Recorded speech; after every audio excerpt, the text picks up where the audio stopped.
Hi అండి. Hello, నేను మీ Lakshmi. Welcome back Lakshmi's kitchen. ఈరోజు మన వీడియోలో గులాబ్ జామ్ ఎలా చేసుకోవాలో చూద్దాం. మనం నార్మల్గా చేసుకునే గులాబ్ జామ్ కన్నా ఒకసారి ఇలా డ్రై ఫ్రూట్స్ స్టఫింగ్ పెట్టి చేసి చూడండి, చాలా టేస్ట్గా ఉంటుంది. గులాబ్ జామ్ అంటే ఇష్టం లేని వాళ్ళు ఎవరు ఉంటారండి?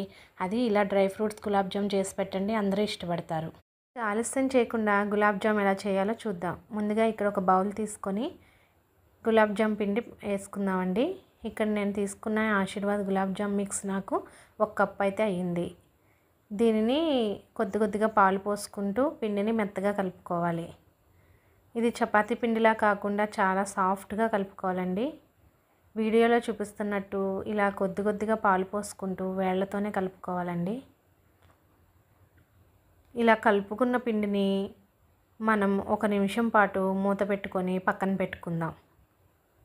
చూసారు కదండి, ఇదే కన్సిస్టెన్సీలో పిండి కలుపుకోవాలి. ఇప్పుడు పంచదార పాకం రెడీ చేసుకుందాం. స్టవ్ ఆన్ చేసి ఒక ప్యాన్ పెట్టుకుందాం. ఇందులో 2 కప్స్ షుగర్ వేసుకోవాలి. ఇక్కడ మనం తీసుకున్న 1 కప్ పిండికి 2 కప్ షుగర్ అయితే పర్ఫెక్ట్గా సరిపోతుందండి. తీపి కొంచెం తినే వాళ్ళైతే ఇంకో 1/2 కప్ వేసుకొని సరిపోతుంది. ఇప్పుడు ఇందులో 1 అర లీటర్ వరకు వాటర్ వేసుకొని బాగా కలుపుకోవాలి. ఇప్పుడు ఇందులో ఫ్లేవర్ కోసం 1/2 టేబుల్ స్పూన్ ఇలాచీ పౌడర్, అలాగే చిటికెడు ఫుడ్ కలర్ కూడా వేసుకొని బాగా కలుపుకుందాం. ఫుడ్ కలర్ పూర్తిగా ఆప్షనల్ అండి. పంచదార బాగా కరిగితే సరిపోతుందండి. ఇది కొద్దిగా లైట్ తీగ పాకం వస్తే సరిపోతుంది.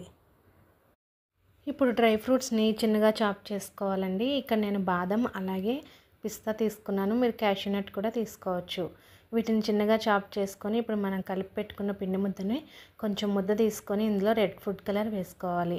ఇక్కడ నేను రెడ్ ఫుడ్ కలర్ వేసుకుంటున్నానండి. మీరు ఏ కలర్ అయినా వేసుకోవచ్చు. దీన్ని బాగా డ్రై ఫ్రూట్స్ అంతా బాగా పట్టేటట్టు కలుపుకొని పక్కన పెట్టుకుందాం. చూసారు కదండి, ఇక్కడ పంచదార పాకం కూడా రెడీ అయిపోయిందండి. ఇప్పుడు స్టవ్ ఆఫ్ చేసేసుకొని దీన్ని పక్క దించుకుందాం. ఇప్పుడు మనం ముందుగా రెడీ చేసి పెట్టుకున్న పిండిని చిన్న చిన్న బాల్స్లో చేసుకోవాలి. ఇక్కడ నేను వీడియోలో చూపిస్తున్నట్టు చిన్న బాల్లో చేసుకొని ఇప్పుడు మనం ముందుగా తయారు చేసి పెట్టుకున్న డ్రై ఫ్రూట్స్ని కూడా మధ్యలో పెట్టుకొని దీన్ని సాఫ్ట్గా ఫ్రెష్ చేసుకుంటూ పగుళ్ళు ఏమి లేకుండా బాల్స్లా చేసుకోవాలి. అలాగే మిగతావన్నీ కూడా రెడీ చేసుకొని పక్కన పెట్టుకుందాం. చూసారు కదండి, పైన పగుళ్ళు ఏమి లేకుండా ఎంత సాఫ్ట్గా వచ్చాయో. ఇప్పుడు స్టవ్ ఆన్ చేసి ఒక కడాయి పెట్టుకోవాలి. ఇందులో డీప్ ఫ్రైకి సరిపడా ఆయిల్ వేసుకుందాం. ఆయిల్ కొద్దిగా వేడైన తర్వాత మనం ముందుగా రెడీ చేసి పెట్టుకున్న బాల్స్ని వేసుకొని ఫ్రై చేసుకుందాం. ఈ గులాబ్ జామ్ వేగుతున్నప్పుడు మంట లో ఫ్లేమ్లో ఉండాలండి. అప్పుడే మనకి లోపల దాకా వేగుతాయి. ఇవి మనకి గోల్డెన్ కలర్ వచ్చే వరకు వేయించుకోవాలి. చూసారు కదండి, ఇక్కడ ఇవైతే మనకి వేగిపోయాయండి. వీటిని తీసుకొని డైరెక్ట్ మనం పంచదార పాకంలోనే వేసేసుకోవాలి. పంచదార పాకం కొంచెం వేడి మీద ఉన్నప్పుడు వేసుకుంటేనే ఇవి బాగా పీల్చుకుంటాయండి. ఇప్పుడు అదే ప్రాసెస్లో మిగతా గులాబ్ జాములన్నీ కూడా వేయించుకోవాలి. వీటన్నిటిని పాకంలో వేసుకొని బాగా కలుపుకొని 1 అవర్ పాటు పక్కన పెట్టుకుందాం. చూసారు కదండి, ఇక్కడ 1 అవర్కి అయితే మనకి గులాబ్ జామ్ రెడీ అయిపోయాయండి. ఇవి బాగా పాకం పీల్చుకొని సాఫ్ట్గా వచ్చాయండి. ఒకసారి నేను చేసిన పద్ధతిలో మీరు కూడా చేసి చూడండి. మనకి లోపల గడ్డల కింద రావడం అలాగే ఉడకకపోవడం అలాంటి డౌట్ ఏం లేదండి. మనకి ఏ బ్రాండ్ అయినా మనం కలుపుకునే పిండిలో ఉంటుందండి.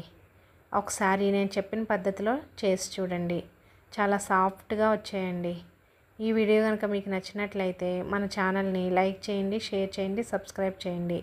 అలాగే పక్కనే ఉన్న బెల్ ఐకాన్ని ఆన్లో పెట్టుకోండి.